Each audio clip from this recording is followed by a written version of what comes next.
안녕하세요. 반갑습니다. 네, 다시 켰습니다. 자, 2부. 너무 도움 많이 되죠. 저도 지금 막 한바닥을 막 적느라고 정신이 없네요. 지금 막 질문을 드리랴, 막 눈 맞추랴, 댓글 보랴, 막 제가 뭐 적으랴, 막 진짜 정신이 없는 가운데 한 시간 진짜 너무 후딱 갔어요. 지금 감사합니다, 선생님. 다시 와주셔서 또 반갑습니다.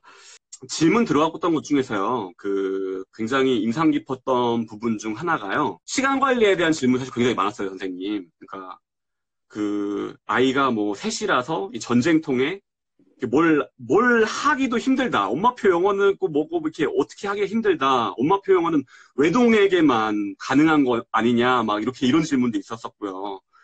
또 이게, 진짜 해야지는 하는데, 생각만 할 때만 하고, 이게 뭔가 꾸준히를 못하고 있다. 이게 어떻게 꾸준히 할 수 있는 뭐 노하우 이런 것들이 있느냐. 그러니까 시간 관리 노하우, 또 어떻게 보면 꾸준히 할 수 있는 노하우, 뭐 이런 부분들도 굉장히 질문들이 많았거든요. 그리고 이 부분들이 어떻게 보면은 그렇잖아요. 이게 어머님들이 가장 많이 궁금해 하실 부분일 것 같아요. 어떻게 꾸준하기만 하면 뭐라도 하는데 그렇게 못해서 문제인 경우가 많기 때문에 그런 부분. 근데 또 이 책 보면서도 굉장히 많이 위안을 받았다라고 했던 부분들이 뭐 그런 부분들이었었어요. 선생님 말씀해 주셨던 것처럼 이렇게 워킹맘이었던 부분이라든가 이런 부분들에 대해서 위안을 또 얻으시는 분들 또 있었던 걸로 봐서는 이런 질문들, 지금 말씀드렸던 시간 관리 부분들을 특히나 아이가 많거나 또 워킹맘인 상황에서 어떻게 하는 것이 해야 되는가. 이 부분 또 질문,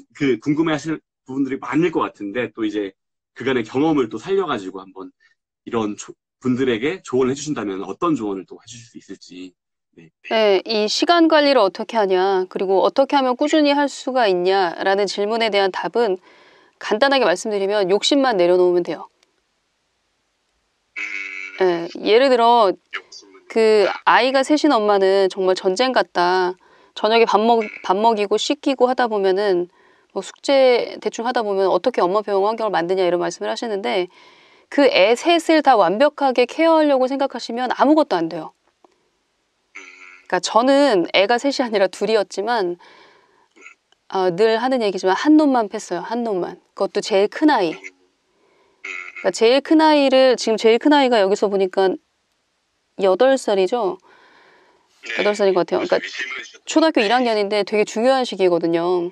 그러니까 이 아이를 독서 습관을 잘 잡아 놓으면 그리고 영어를 그러니까 모국어처럼 흘러 넘치게 그렇게 환경을 만들어 놓으면 그 밑에 5살짜리, 3살짜리 동생들은 저절로 커요.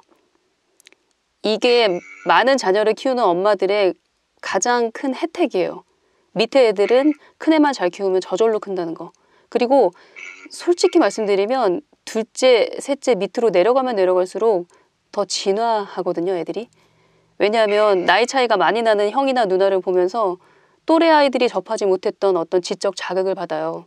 그래서 뛰어넘을 확률이 높습니다. 그러니까 한 아이한테만 집중을 하고 그 아이가 첫째 아이면 더 좋고요.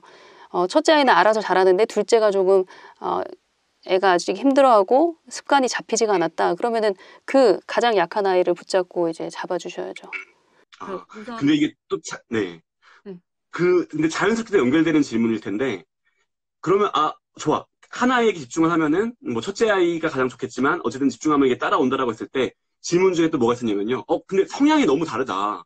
이런 경우는 그러면은 사실 이 아이랑 성향이 굉장히 다르기 때문에 여전히 유효한 건지 이런 질문도 하나가 있었고요. 그리고 책에 보면은 선생님께서 말씀하셨던 게 둘째가 굉장히 뭐랄까 첫째와 너무 다른 존재였기 때문에 약간 어떻게 보면은 이 새로운 뭔가 자기의 그릇을 키우는 뭔가 계기가 됐다 이런 얘기들도 책에 담겨 있었는데 같은 맥락으로 이게 아이가 그러니까 성향이 다르거나 뭔가 첫째와 둘째와 쌍둥이일 수도 있고 지금 댓글 질문은 쌍둥이였는데 어쨌든 성향이 너무 다르거나 뭔가 이렇게 다를 경우에도 지금 말씀하신 게 한 놈만 팬다 집중하면 따라올 것이다라는 게 여전히 유효할까요? 성향이 이렇게 다르다고 할지라도 성향이 달라도 그러니까 책 읽는 습관을 잡아준다라는 그런 기본적인 큰 틀에는 변함이 없었거든요. 저는 그러니까 책을 읽는 습관 그리고 날마다 영상물을 1시간 정도 확보해서 보여주는 습관을 잡는 큰 틀은 변함이 없는데 물론 취향이 다르니까 예를 들어 큰아이는 판타지를 전혀 안 읽는데 뭐 둘째 아이는 소설만 읽는다. 뭐 그러면은 그것도 책이라는 큰 틀 안에서 아이 성향에 맞게 던져줄 수 있는 거잖아요. 그러니까 그건 큰 문제가 되지 않는 것 같고, 기본적으로 우리 가정에 이런 틀이 있는가, 그러니까 중심을 잡을 수 있는, 그러니까 다른 이웃 엄마들의 팔랑귀, 파닉스 해야 된다, 뭐 단어도 외워야 된다, 이런 것에 흔들리지 않을 중심축이 있는 게 중요하지, 성향이 달라서 그 축이 흔들리거나 축이 여러 개가 생기거나 그런 일은 없거든요. 그래서 그 질문은 그렇게 얘기를 하면 될 것 같고요. 그리고 또 제가 아는 언니도 보니까 쌍둥이인데 초등학교 4학년이에요. 근데 성향이 너무 다른 거예요. 큰아이는 EBS에서 하는 초목달 이런 것도 꾸역꾸역 재밌게 성실하게 해내가는 아이라면, 둘째 아이는 재미가 없으면은 강력하게 거부하는 아이예요. 이렇게, 그러니까 착실하게 그날그날 학습지를 풀거나 그날그날 주어진 숙제를 잘 해내는 아이가 있는 반면, 난 죽어도 그건 재미없어서 못해 하고 나동그라지는 아이가 있거든요. 이럴 경우에는 어쩔 수 없이 엄마가 아이 그 스타일에 맞춰서 융통성을 발휘를 하셔야죠. 그러니까 이 언니 같은 경우에는 아예, 그래 첫째는 그래도 성실하게 이거 차곡차곡 해나가는 거에 성취감을 느끼면서 한다면 그걸 계속 유지를 하게 하고, 둘째 아이는 아예 그 초목달을 빼더라고요. 그러니까 아이가 너무 힘들어하니까. 그게 초등학교 3학년 때였던 것 같아요. 그러면서 이 아이는 근데 이 언니가 계속해서 영어 영상물을 보여줬어요. 그러니까 마치 미국에서 사는 아이처럼, 미국에서 사는 아이가 학교 갔다 오면 한 만화 한 시간 정도 보는 것처럼 그렇게 했더니 이 아이가 영어를 손을 놨다고 생각했어요. 이 언니는 아이가 너무 안 따라오니까. 그런데 영어 영상물을 계속해서 꾸준히 보니까 귀는 항상 열려 있고, 그러다 보니까 그러니까 챕터북을 던져줬을 때 당황하는 게 아니라 아주, 왜냐면 한글 책은 또 계속 읽고 있었거든요. 이 아이는 또 챕터북까지도 무난하게 읽는 걸 보고, 귀만 열려 있으면, 그리고 또 모국어 독서력만 받쳐준다면 원서를 꾸준히 읽진 않았더라도 읽을 수 있구나. 그리고 뒤늦게 그게 유지가 될 수도 있구나라는 그런 생각을 했어요. 그런 케이스들은 사실 좀 많아요. 네. 일단 그래서 무엇보다 중요한 것은 중심축을 가져가면서 성향은 뭐 그때그때 좀 맞춰주기만 하면은 커버가 충분히 된다라는. 근데 이런 케이스들은 새벽달님은 어떻게 주변에 굉장히 뭐랄까요, 이렇게 주변 많이 알리면 좋은 케이스를 많이 알고 계시네요. 저는 이런 얘기들도 되게 좋은 것 같아요. 지금 댓글에서도 예, 너무 도움 많이 된다라는 댓글들. 네, 근데 이게 저한테 이런 좋은 케이스들이 많은 이유는 제 주변에 언어를 전공한 사람들이 많아서 그런가 봐요. 이 쌍둥이 언니도 같이 통역대학원 다녔던 언니거든요. 그러니까 이 언니도 언어를 습득하는 데 있어서 가장 중요한 게 뭔지를 아는 언니이기 때문에, 그러니까 주변 엄마가 학원을 보내도 그걸 왜 가? 뭐 단어를 외우라고 해도 그건 필요 없는데, 지금 이 시점에서 중요한 건 인풋인데. 그러니까 이런 확고한 자기만의 어떤 중심이 있었던 거죠. 그러니까 이런 중심이 있는 사람들은 웬만해서는 멈추지 않아요. 계속 가요, 우선. 아이 성향에 맞춰서 조금 이제 전략을 좀 바꿀 뿐이지, 큰 틀은 변함이 없이 계속 유지를 하거든요. 근데 언어는 그렇게 꾸준히 유지가 돼야만 차곡차곡 쌓여서 흘러 넘치는 거니까 그게 되게 중요한 것 같아요. 이 이야기를 들으면서 정말 부모로서 중심 축을 잘 분명하게 잡고 있는 것이 굉장히 중요하겠구나. 그렇게 됐을 때 새벽달님처럼 좀 고수 엄마가 될 수 있지 않을까, 그런 생각들이 또 들기도 하네요. 네, 또 내용 중에서 한 가지 나왔던 게, 그리고 이게 아무래도 굉장히 많이 또 많이들 궁금하실 법한 내용, 약간 중구난방이 되더라도 좀 질문을 좀 드릴게요. 중간에 파닉스 얘기도 한번 하셨었는데, 또 질문 중에서도 파닉스에 대한 질문도 상당히 많았었고요. 그리고 이런 질문들도 당연히 새벽달님도 많이 들으셨을 것 같은데, 책에서도 뭐 다른 부분이 있긴 하지만, 이 파닉스는 뭐 어떻게 해야 되는 건가요? 해야 되나요? 말아야 되나요?부터 해가지고 기본적으로 어떻게 접근하는 것이 맞나요? 라는 질문들도 굉장히 많았거든요. 그거에 대해서 한번 좀 조언을 간단하게 해주시면 어떻게 말씀해 주실 수 있을까요? 제가 늘 예를 드는 게, 아는 언니가 7살 때 아이를 영어 노출을 한 번도 안 시켰다가 ABCD도 모르는 아이를 영어 유치원으로 보냈어요. 그랬더니 1년 후에 이 아이가 영어를 줄줄줄 읽더라. 그러면서 언니가 좋아하더라고요. 그런데 영어를 소리내서 줄줄줄 유창하게 잘 읽는데 그게 무슨 뜻인지는 아이가 모르더라라고 얘기를 하는 거예요. 그러니까 이런 일이 벌어질 수 있어요. 그러니까 파닉스를 배우면 디코딩 기술은 익힐 수가 있어요. 그 원칙에 따라서 읽을 수 있으니까. 하지만 우리가 원하는 리딩은 그런 디코딩을 원하는 게 아니잖아요. 그 문맥을 잘 이해하고 그 메시지가 무엇인지 의미를 아는 게 우리가 말하는 읽기잖아요. 저는 파닉스의 가장 큰 폐해는 인풋의 양을 확 줄인다는 데 있는 것 같아요. 그리고 단어 하나하나 디코딩에 집착을 하기 때문에 전체적인 흐름을 파악하거나 문맥을 따라가는 그 힘이 약해질 수밖에 없어요. 그래서 저는 그게 가장 큰 폐해라고 생각을 해요. 그리고 우리가 중학교 때 처음 영어를 배웠지만 파닉스 안 배우고도 단어 잘 읽었잖아요. 그 이유는 단어를 외우다 보면 그 발음 기호를 보면서 우리가 단어를 외우잖아요. 그것만으로도 충분히 파닉스의 원리를 몰라도 단어를 읽을 수 있다라고 주장을 합니다. 저는. 네. 그래서 책에서도 그래서 160페이지 보면은 권하고 싶은 것은 사이트 워드를 읽는 거를 권하시는 158페이지 보시면 5에서 7세 파닉스에만 매달리지 말자 이런 소제목으로 네. 아주 자세히 다루고 있으니까요. 네. 다음 질문을 조금 드리면요. 뭐 도크 활동이나 연계 활동, 뭐 확장 독서, 뭐 이런 것들 꼭 해줘야 되나요? 이런 것들 약간 못 해줘가지고 좀 뭐 미안한 마음이다라는 말씀하시는 분도 있었고, 뭐, 그러니까 독서라는 것 자체가 요즘에 사실 뭐 그런 식으로 이 독서를 강조하는 경우가 많아서 더 많이 이런 질문을 하시는 걸 수도 있을 것 같은데, 이게 단순히 책 읽고 끝나고 말 그대로 그냥 도크 활동들을 굉장히 좀 강조하는 부분이 요즘 약간 추세가 있는 것 같아요. 근데 그런 부분들에 대해서 이게 또 사실 해주기가 쉽지 않으니까. 그리고 아까 질문 중에서도 또 아이가 책을 읽는데 뭐 워크북은 보지 않으려고 합니다. 이런 질문들도 있었고요. 이런 부분들은 뭐 꼭 해줘야 되는 건지, 그리고 실제로 뭐 새벽달님도 그런 부분들을 챙겨가지고 막 아이 1호와 2호한테 잘 해주셨는지 이런 부분들도 많이 궁금해 하실 것 같은데요. 어떠셨는지 한번 좀. 네, 저를 아시는 분은 제가 얼마나 대충 키웠는지를 아실 거예요. 그 중에 하나가 저는 한 번도 워크북을 아이한테 풀라고 한 적이 없고요. 도크 활동을 할 여력이 없어서 할 생각도 안 했고요. 근데 우리 엄마 욕심에 이 영어 그림책을 뽕을 뽑고 싶다.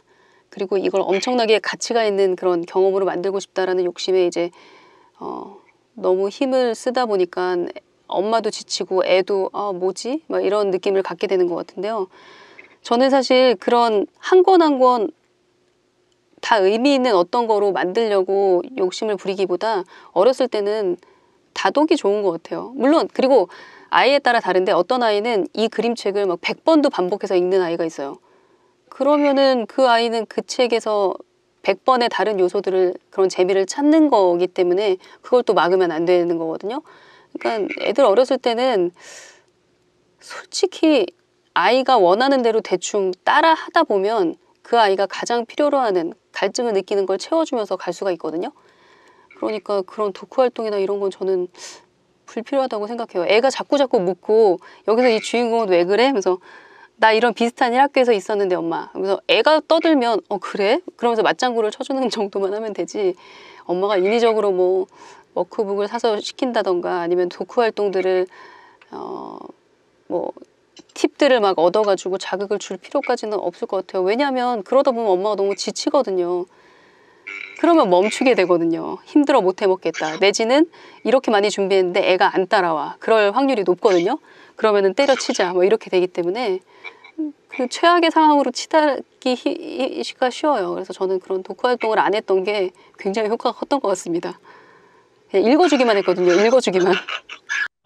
근데 이게 이 질문 조금만 더 연장해서 한번 사실 새벽달님 책도 그렇고요. 새벽달님 사실은 이 영상이라든가 이런 것들 보면요. 어떤 느낌이 드냐면은 굉장히 중심이 딱 잡혀 있고 확신이 딱 느껴져요. 그런 부분들에 대해서. 이분은 굉장히 중심이 있으신 분이구나라는 생각이 되게 자연스럽게 느껴지는데 사실 보시는 책 읽으신 분들, 영상 보시는 분들 그럼 똑같이 느끼셨을 것 같아요. 근데 그러다 보니까 약간 어떤 느낌이 드냐면은 새벽달님은 엄청 꼼꼼하게 다 확실하게 뭐 화끈하게 막 다 하지 않으셨을까. 약간 그런 생각들이 막 들어서 어떻게 보면은 저는 막 대충 했어요. 도크 활동 안 했어요. 이러면은, 그러니까 한편으로는, 진짜? 아닌 것 같은데? 이렇게 막 들어요. 그런 질문 하시는 분 없나요? 네네네. 저는 제가 말씀드릴 수 있는 게, 제가 2014년도에 이제 처음으로 잠수내 가입을 해봤어요. 잠수내 사이트가 유료 사이트거든요. 그러니까 집에서 엄마가 아이한테 영어 환경 만들어주고 독서 환경 만들어주는 그런 사이트예요. 근데 엄마표 영어 하시는 분들은 아실 거예요. 잠수내 사이트를. 거기 가서 봤는데, 저는 한 달도 못해서 포기를 하고 나왔어요. 이게 날마다 아이한테 해야 될 일, 뭐 잠수내 5종 세트, 3종 세트 이런 게 있거든요.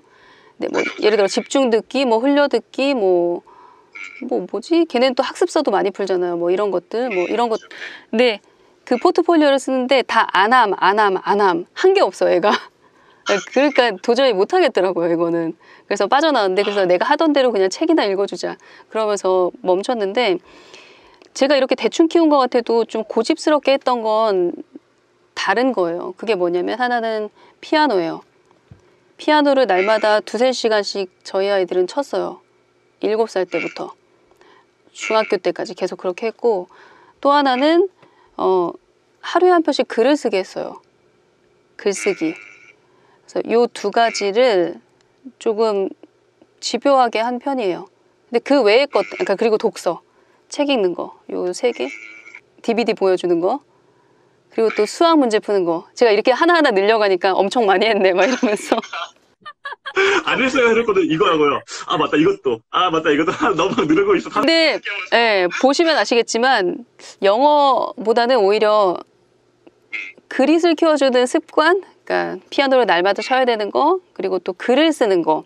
그거는 모국어로 써도 상관없고 영어로 써도 상관없어요. 그 2개를 가장 힘써서 했지, 영어 자체를 가지고 뭐 3종 세트, 5종 세트 막 이러면서 하진 않았어요. 근데 사실 영어로 5종 세트 안 했지. 피아노, 글쓰기, 독서, DVD, 수학 문제 풀기 5종 세트 맞는데요. 그러네요. 근데, 그러면은 잠깐만요. 이게 사실 더 파봐야 될 것 같아요. 왜냐면은, 말씀하셨을 때, 영어는 뭐 대충 했는데, 뭐, 그냥 되는 대로 했다. 독후 활동도 안 하고 뭐 했다. 근데, 지금 말씀하신 고집스럽게 했던 거는 피아노 뭐 이런 거였다라고 봤었잖아요. 그럼 고집스럽게 한 거와 그냥 편하게 한 거와의 차이는, 고집스럽다는 건 어떤 차이가 있었던 거예요? 네, 고집스럽게 했다라는 건 그날 하고 넘어가도록 했다는 거예요. 그런데 대충 했다라는 건 안 하고 넘어가도 그냥 애를 구박하지도 않고 나를 괴롭히지도 않고 그냥 넘겼다는 거죠. 고집스럽게 했다는, 자, 근데 잠시만요. 고집스럽게 했다는 그날 하고 넘어가는 건데, 근데 사실 하고 넘어가는 것도, 피아노 같은 경우도 대충 치고 그냥 휙 했어요. 이래도 그냥 그럼 하고 넘어간 거인가요? 아니면은 안 하고 넘어간 거일까요? 그냥 사실 피아노 같은 경우에는 피아노 학원에 내가 떨궈 주고 오는 거니까 그 안에서 뭐 예를 들어 2시간, 3시간 있었다 하더라도 피아노를 진정으로 친 시간은 1시간이 안 될 수도 있죠. 근데 그거는 상관이 없는데, 그러니까 피아노 치는 꼴을 보면 알 수 있죠. 음악이 어떻게 만들어지는지는 이제 제가 구박을 안 해도 애가 알고 저도 알죠. 내가 이번 주는 연습을 정말 형편없이 했구나 라는 걸 제가 굳이 잔소리를 하지 않아도 아이가 레슨을 받을 때마다 자기 자신의 연주를 바라보게 되고 선생님한테 혼날 때마다 느끼는 바가 있거든요. 그래서 그거는 저는 그 피아노 2~3시간을 얼마나 알차게 썼냐, 거기는 신경을 안 썼어요. 그냥 피아노 방에 들어가 있으면 자기가 알아서 거기서부터는 자기와의 싸움이 일어나는 거예요. 열심히 연습했으면 성취감을 느끼면서 하니까 되네? 이런 것도 자기가 깨닫는 거고, 안 하니까 안 느네? 뭐 이런 것도 자기가 깨닫는 거라서 그거는 별로 터치를 안 했어요. 하지만 글쓰기는 결과물이 나오니까 날마다 제가 보면서 얘기를 할 수 있죠. 그래서 어찌 보면 글쓰기는 수학 문제 풀기 마찬가지로 결과물이 일단 있는 거니까. 저와 저희 아이가 나눈 대화의 결정체? 뭐 그 정도가 될 것 같아요. 근데 그러면은 또 연관돼가지고, 사실 지금 막 댓글이 막 엄청 폭발했었어요. 그러면 몇 가지가 있는데, 이거를 좀 더 파보면은요, 질문 중 한 가지가, 그럼 이게 영어랑 약간 대비돼서 생각을 하시나 봐요. 근데, 그럼 피아노에 대해서는 아이가 뭔가 거부감이 없었냐, 또, 그럼 굳이 왜 피아노는 그렇게, 영어는 아니라고 했는데 피아노는 그렇게 고집스럽게 했었던 뭔가 또 다른 이유는 또 있었느냐, 뭐 이런 질문들도 굉장히 많았었거든요. 저는 사실 학교 숙제도 그렇게 신경 쓰지 않고 학교 성적에도 거의 신경을 안 썼는데 그 이유가 뭐냐면 날마다 책을 읽는 아이의 힘을 믿기 때문에 그래요. 그러니까 언젠간 저력이 나타날 거다라는 그런 믿음이 있었기 때문에 독서를 꾸준히 했듯이 저는 음악이 독서보다 한 단계 더 상위 개념의 교육이라고 생각을 했어요. 악보를 보면서 악기를 다뤄서 아름다운 음악을 만드는 그 과정이 그 어떤 교육보다도 상위 교육이라고 생각을 했어요. 그러니까 인생에 대해서도 알 수 있고 자신의 한계에도 부딪혀 볼 수 있고 그리고 그 한계를 뛰어넘어서 연습했을 때 어떤 성취를 이룰 수 있는지를 가장 극적으로 보여주는 게 저는 악기라고 생각을 했기 때문에 그거는 제가 손을 놓을 수가 없었어요. 그러니까 저만의 신념인 거죠.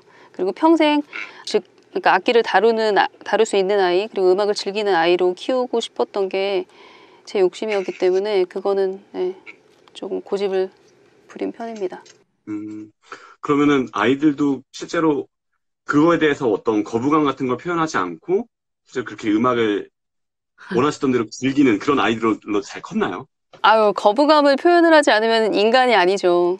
그러니까 나 왜 피아노를 맨날 이렇게 2시간 동안 쳐야 돼? 나 이거 왜 해야 돼? 막 그런 경우 많았고요. 그리고 또 저희 둘째는 굉장히 격렬하게 자기 표현을 하는 아이기 때문에 피아노 치면서 발길질하고 소리 지르고 울고 불고 난리 나고 뭐 이런 게 하루 이틀 일이 아니었는데 이게 피아노가 너무 싫어서 그런 게 아니라 얘 성격상 완벽하게 치고 싶은데 이 손가락이 5개 손가락이잖아요. 근데 가장 힘센 건 엄지고 새끼손가락은 상대적으로 약하단 말이에요. 그런데 피아노를 칠 때는 그 5개 손가락이 동일한 그 소리를 내면 알찬 소리를 내야 되잖아요. 그러니까 당연히 그런 좌절에 부딪힐 수밖에 없어요. 근데 성격상 둘째는 되게 완벽하게 쳐야 자기 성이 풀리는 그런 아이라 더 격렬하게 그렇게 힘들어 했는데 그것도 이제 얘가 피아노를 싫어하는구나 그만둬야겠다 이렇게 단순하게 볼 게 아니라 그 아이의 성격을 깊이 들여다보면 이 아이의 이런 행동이 좀 이해가 되거든요. 그러면은 이제 얘기를 해야죠. 이 산을 넘어가 보자 엄마랑 같이. 이거 되게 힘든 거야. 엄마도 이거 악보 보면서 치는 거 너무너무 힘들어. 그런데 지난번에 너도 이거 느껴봤잖아. 1번 연습하고 2번 연습하고 5번 연습하니까 외워버렸고 그리고 네 손가락이 저절로 움직여졌잖아. 그러니까 그거 기억하지? 그러면서 계속 이제 설득을 하는 거죠. 그렇게 했을 때 얼마나 아름다운 음악이 만들어질지 너도 들었고 나도 들었잖아. 뭐 그거를 6살짜리 아이도 다 알아들어요. 그리고 그렇게 곡 하나를 짰지만 그 곡 하나를 완성했을 때 그 짜릿함은 6살짜리 아이도 알더라고요. 그리고 어렸을 때 몰입해서 이렇게 악기를 배운 아이들은 그 또래 아이들에 비해서 굉장히 잘하거든요. 잘하면 피아노를 잘 치게 되면 피아노를 좋아하게 돼요. 그 선순환인 거죠. 그래서 그리고 또 기본적으로 제가 어렸을 때부터 늘 클래식을 들려줬었고 이제 그걸 저는 물밑 작업이라고 표현하는데 그랬기 때문에 이제 음악을 좋아하는 아이로 자란 게 슬럼프를 넘기는 데 좀 도움이 됐던 것 같아요. 그렇구나. 지금 어떻게 보면은 이게 피아노를 그냥 영어로 대치해놔도 그게 다 말이 되는 거겠네요. 네. 지금 막 질문 중에 되게 뭐 다양한 질문들이 또 올라왔었는데 되게 인상 깊은 질문 중 하나가 새벽 달님도 피아노 잘 치냐가 있었어요. 새벽 달님도 피아노 잘 치나요? 저 피아노 못 쳐요. 저는 피아노를 초등학교 뭐 6학년 때까지 중학교 1학년 때까지 배우긴 배웠는데 제대로 잘 배우질 못했어요. 이렇게 자루 손바닥 맞아가면서 배운 그런 세대인데 악보를 잘 못 봐요. 아직까지도. 그러니까 그 산을 뛰어넘지 못했던 것 같아요. 그래서 이렇게 개 이름 세면서 쳐요. 피아노 못 쳐요, 잘. 네. 그런 부분들도 뭔가 아이를 좀 어렸을 때부터 잘 시켜봐야겠다라는 거에 영향이 좀 있었나요? 본인의 어떤 경험 같은 부분이. 저는 근데 피아노를 못 치는 게 한이 맺힌 건 아니고 잘 치면 너무 좋겠다 그런 생각을 한 거죠. 근데 저는 사실 저희 아이한테 첼로를 시키고 싶었어요. 첼로 소리를 너무 좋아해서 태교 음악으로 첼로를 많이 들었는데 동네에 되게 잘 가르친다는 피아노 학원을 엄선해서 보냈더니 너무 잘 가르친 거예요. 그러니까 뭐 7살 때부터 이제 콩쿠르를 나가기 시작하니까 당연히 아이가 피아노를 더 좋아하게 되죠. 잘 치니까 또 곡이 만들어지니까. 그러다 보니까 이제 첼로로 돌이킬 수가 없게 됐어요. 피아노를 너무 잘해서 이제 피아노 부심이 생겨서 얘가 초등학교 1, 2학년 되니까 다른 학기 안 하고 피아노 하겠다 그러더라고요. 앞선 내용 약간 파 들어가던 거에 다시 돌아가서 뭐 오케이 피아노에 대해서는 그렇다고 하면은 피아노 글쓰기랑 어떻게 보면 글 하루에 한 편씩 쓰게 했다. 그다음에 책 읽기를 꼭 하게 했다. 이 부분은 어떻게 보면 둘 다 어떻게 독서의 맥락인 것 같고요. 그렇죠? DVD 보여주기라고 하면은 그냥 언어의 지속적인 노출 때문에 이렇게 신경을 챙기셨던 것 같고 고집스럽게 했던 것. 그러면 수학 문제 풀기가 또 이제 마지막에 있었어요. 이거는 그 새벽달 오동 세트라고 이름을 붙일게. 좋다. 좋다, 좋다. 수학 문제 풀기. 나는 독후 활동 같은 거 하지 않았지만, 이런 걸 해줬다라고 해서, 수학 문제 풀기는 또 그렇게 고집스럽게 했던 또 이유가 있었어요. 약간 얘는 또 성격이 좀 다른 것 같아가지고. 네. 제가 사실 수학에 대해서 관심을 가졌던 건 저희 아이가 5살 때였어요. 저희 아이가 5살 때 품앗이 모임을 했었는데 그 3명의 엄마가 각자 역할을 맡은 거예요. 저는 영어 선생님 역할을 맡고 한 언니는 수학에 관련된 놀이를 했고요. 한 친구는 과학 실험에 관련된 그런 수업을 준비했어요. 다 직장맘이었는데 일주일에 한 번씩 만나서 이제 각자 준비한 수업을 하는 거예요.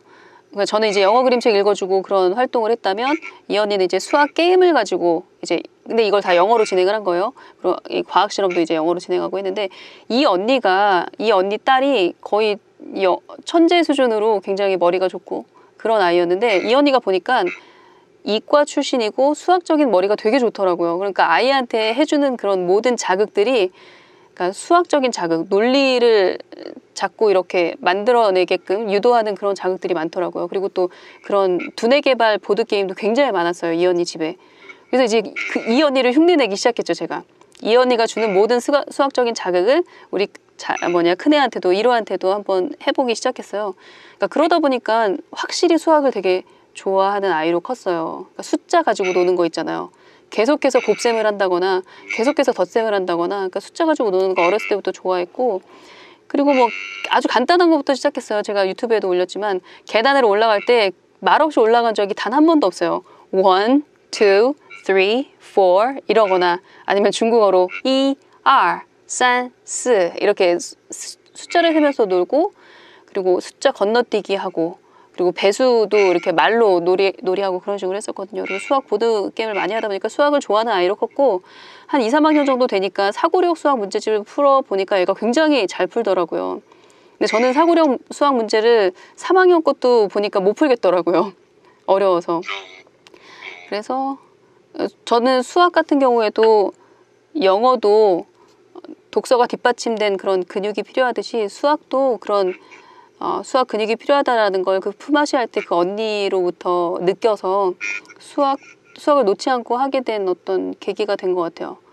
그래서 초등학교 때도 그렇고 특히 중학교 때는 아이들이 수학을 잘하는 아이들이 학습 자존감이 굉장히 높아요. 그만큼 수학이 어렵기 때문에 어렸을 때부터 좀 치밀하게 엄마가 수학적인 환경을 내지는 수학적인 자극을 해줄 필요가 있는 것 같아요. 그래서 저도 생각해보니까 초등학교 4학년 이후부터는 영어보다 수학에 들인 시간이 굉장히 많아요. 거의 피아노 못지않게. 네. 그래서 초등학교 5학년 때부터는 본격적으로 학원으로 보냈어요. 그 사고력 학원으로. 그래서 그때부터 선행을 빡세게 했죠. 네. 그렇구나.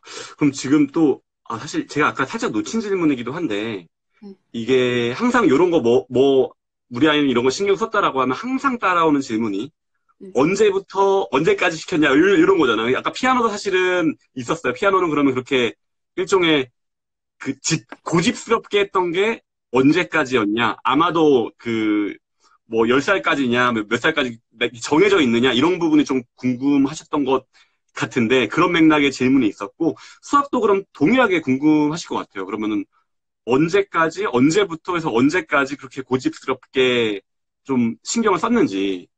네. 네, 언제까지라는 건 없고 영원히? 영원히. 근데 사실 피아노 같은 경우에는 저는 뭐 하나 시작하면 기본적으로 5년은 시켜봐야 된다고 생각을 해요. 운동이든 음악이든 뭐든. 그래서 큰애 같은 경우에는 6살 때 피아노를 시작해서 지금 대학생인데 이제 피아노를 전공하니까 지금도 계속 하고 있고, 그리고 둘째는 5살 때 피아노를 시작했는데 6학년 정도 되니까 안 하겠다 그러더라고요. 6학년 정도 되니까. 그래서 그때 이 우여곡절이 좀 있었어요. 자기도 아무리 그래도 피아노가 이미 정체성이 된 상태였는데 피아노를 그만두는 게 조금 두려웠었나 봐요. 둘째 같은 경우에도. 그래서 잠깐 쉬었다가 또 다시 하다가 또 잠깐 쉬었다가 이제 관심사가 피아노에서 미술 쪽으로 확 바뀌면서 또 미련 없이 이제 피아노를 그만두더라고요. 그래서 미술 입시학원 보내달라고 갑자기 뜬금없이 얘기를 해서 잠깐 입시학원도 다니고 그랬거든요. 그러니까 뭐 하나 시작하면 전 좀 길게 하는 편이고, 그래야만 뭔가를 제대로 조금 배울 수 있다라고 생각을 해요. 그리고 피아노로 보통 초등학교 3학년 때쯤 되면은 잘 다니던 애들을 끊거든요. 이제 수학학원 가고 영어학원 가야 된다고. 근데 저 같은 경우에는 초등학교 3학년 정도 되면 이제 악보 보는 힘을 조금 길러서 진짜 곡을 칠 수 있어요. 뭐 쇼팽이라든가 뭐 쇼팽의 왈츠라든가 아니면 모차르트 소나타 같은 그런 곡을 칠 수가 있거든요. 그러니까 굉장히 중요한 시기예요, 음악적으로는. 그래서 저는 오히려 그때 더 피아노에 시간과 돈을 많이 썼던 편이죠. 네. 그러니까 뭔가를 제대로 하려면 운동이건 뭐 독서 습관이건 영어건 악기건 5년 이상 좀 강도 깊게 해야 되는 시간이 필요한 것 같아요. 지금 새벽 달린 5종 세트에는 운동이 포함되어 있지 않은데. 어머, 운동 있어요, 제가. 근데 그럼 6종 세트 해야 되는데? 운동, 아니, 제 유튜브 영상 중에서 운동에 대해서, 지금 제가 정확히 기억이 나지 않네요. 태권도를 안 시키고. 특공 무술. 특공 무술, 맞아. 그러니까 되게 그때도 영상 속에서 비슷한 맥락으로 할 때 뭔가 확실하게 이렇게 하는 거에 되게 집중했다 이런 말씀하시면서 그런 얘기를 했었었는데, 그럼 운동 부분은 고집스럽게 했던 거 바운더리가 아니었나요? 운동 같은 경우는? 운동까지 넣으면 너무 일을 많이 시킨 것 같아서 제가 뺐는데요. 사실 악기 못지않게 운동을 굉장히 중요하게 생각했어요. 평생 가져갈 몸이기 때문에 그 체력은 사실 어렸을 때 만들어줘야지 그게 평생 가더라고요. 그리고 또 운동을 어렸을 때부터 한 아이들이 운동을 잘할 확률이 높거든요. 악기도 마찬가지고 영어도 마찬가지고 독서 습관도 마찬가지지만, 근데 운동은 특히나 어렸을 때 시작한 아이들이 잘해요. 잘하는 아이들은 뜯어 말려도 운동장 나가서 축구를 해요. 그러니까 중고등학교 때 아이들이 그나마 좀 덜 스트레스 받고 약간 발산할 수 있었던 게 운동을 잘하는 아이로 이미 컸기 때문에. 그러니까 뭘 해도 되게 잘해요. 특히 저희 큰애는 축구를 굉장히 잘하고 뭐 고3 때도 그렇고 중3 때도 그렇고 그 입시를 하는 때도 반에서 그러니까 축구 선수로 나가서 축구하고 그랬거든요. 그러니까 못 말려요. 그 뛰고 싶은 그 욕망을. 근데 그렇게 잘하면 너무 땡큐죠, 엄마로서는. 그리고 운동을 잘하는 아이치고 자존감이 낮은 아이가 없어요. 운동이라는 게 운동을 해보셔서 알겠지만 심장이 뛸 정도로 뛰어본 경험이 있는 사람들은 알아요. 이 에너지의 원천이 도대체 뭔지 모르겠지만 기분이 되게 좋아요. 그리고 우울감에 빠질 이유도 없고. 그래서 사실 운동 굉장히 중요합니다. 그렇구나. 그러면은 새벽달 6종 세트로 이제 변경을 해야겠네요. 고집스럽게 했던 거는. 자, 다시 정리해서 피아노, 그 다음에 글쓰기와 독서, DVD 보여주기, 수학 문제 풀기, 운동까지 6종. 이거 새벽달님 이거 엄마표 영어 17년 보고서가 아니라 새벽달 육아 17년 보고서 이렇게 그걸 좀 써주셔야 될 것 같아요. 근데 되게 말씀 들으면서 그 공감이 굉장히 많이 가는 게 제 친구 중에서 지금 연대 물리학과 교수인 친구가 있어요. 이 친구도 그렇게 물리학과 교수까지 될 수 있었던 근간이 이 수학 실력을 얘기했었고, 그 친구가 또 얘기했던 게 굉장히 약간 일맥상통한 게, 그 친구는 학습지였대. 일반 학습지. 우리가 알고 있는 뭐 구몬이나 아마 그런 걸 거예요. 근데 그냥 하루에 한 장씩 풀기를 그냥 아주 자기가 기억이 저편에 진짜 언제부터 시작했는지는 기억이 안 나지만 그때부터 그냥 이렇게 항상 했었다고. 근데 그게 엄청 쌓이니까 이게 고등학교 때까지도 몰랐는데 이제 대학교 가니까 그때 뭔가 맨날 했던 게 엄청 그 수학 근육이 돼가지고 그 친구도 수학 근육이란 말을 썼었거든요. 그 이후에 뭐 연구나 이런 본격 물리학을 공부하고 할 때도 엄청나게 도움이 많이 됐다라는 얘기를 했었던 게 이게 딱 매칭이 또 되면서도 굉장히 또 인상 깊은 부분이 있고, 그리고 되게 너무 맞는 말씀 같아요. 이게 수학 잘하는 아이가 학습 자존감이 굉장히 높은 것도 그런 분 진짜 굉장히 크거든요. 이것도. 아까 제가 그랬잖아요. 어떻게 꾸준히 할 수 있었냐, 엄마표 영어 환경을 꾸준히 유지할 수 있었냐 그랬을 때 책의 힘을 의존하면 된다고 얘기했잖아요. 책이 정말 재밌어요. 책 읽는 습관이 든 아이들은 정말 새벽 2시까지도 읽어요. 그 결과가 너무 궁금해서. 근데 그러면 게임이 끝나는 것처럼 수학도 사실 저는 수학을 엄청나게 잘하진 않았어요. 그냥 입시에 고득점을 받을 수 있을 정도까지만 그냥 공부했지 수학을 막 즐긴 스타일은 아닌데 수학을 정말 좋아하는 아이들은 저희 큰애도 그렇고 저희 작은애도 보면 게임하듯이 쾌감을 느껴요. 수학 문제를 풀면서. 수학 문제를 5시간이나 푸는데 그게 어떻게 가능한가. 6학년짜리 아이가 수학 문제를 어떻게 4시간, 5시간 이렇게 풀지? 라는 생각이 들 정도로 하는데 그게 재미가 없으면 그렇게까지는 못하거든요. 아무리 숙제 검사를 한다고 해도.